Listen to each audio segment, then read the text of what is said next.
Welcome to FN90 Digital. Learn cybersecurity, ethical hacking, and how to stay safe online. Subscribe and secure your digital world. Warning: the content on this channel is for educational purposes only. Any misuse of this information is strictly prohibited.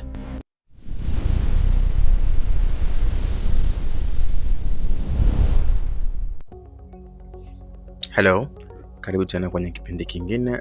Najua kuna kipindi unaweza ukakaa ukajiuliza kompyuta yangu kwa nini kila nikiunga bando baada ya dakika chache tu unakuta unapokea SMS ya mtandao kama umetumia 79% ya kifurushi chako.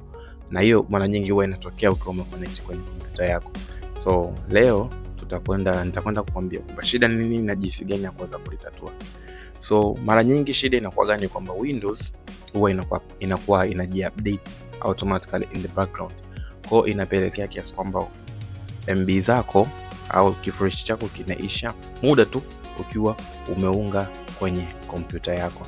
So ili kuweza ku-disable Windows auto update au ku-disable update kwenye window yako, utakuja kwenye utakuja kwenye keyboard, utabonyeza window key plus X, itafunguka hiyo menu hapo. Utaenda utachagua computer management. Ukishaingia kwenye computer management utaenda kuchagua services and hapa uta double click, then utachagua services, uta double click, uta scroll all the way down mpaka kwenye sehemu utaona imeandikwa Windows Update. Uta scroll down mpaka uone limeandikwa Windows Update. Yes, ile hapa ambao umeona imeandikwa Windows Update, ambao ukiklik hapa itakuletea option kama hii, itakwambia kwamba iko manual. Means kwamba ina uwezo wa kusearch updates pamoja na kuzi-download na kuzi-install automatically. Kwa mfano tukija hapa kwenye setting yangu, tukiingia kwenye setting, nikija all the way kwenye Windows Update,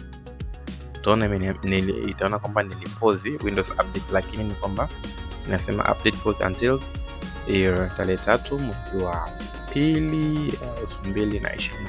It means kwamba hii pause time ikipita ita resume na kuendelea kufanya updates zingine. Sasa ili kuondoa hilo tatizo kabisa, moja kwa moja tutakuja tutaclick hapo kwenye hii imeandikwa startup type.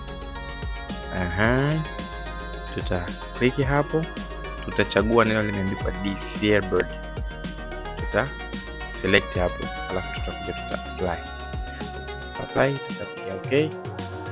Hapo tutakuwa tumemaliza. Kwa ina maana tukija kwenye Windows yetu kwenye setting Windows Update pale, tutaona kwamba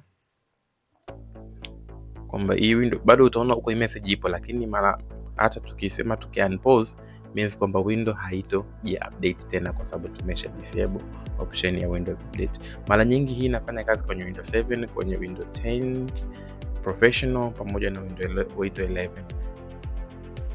Alafu kuna vitu vingine vya kuangalia ambavyo vinafanya kazi in background kwenye kompyuta yako. Hivyo nitaelezea next period kwenye tutorial inayofuata. So kama leo ndo mara yako ya kwanza kuingia kwenye channel yangu, don't forget to subscribe. Tia comment hapo unahitaji kitu gani nikuelezee, au tutorial ya kitu gani unapenda kujifunza.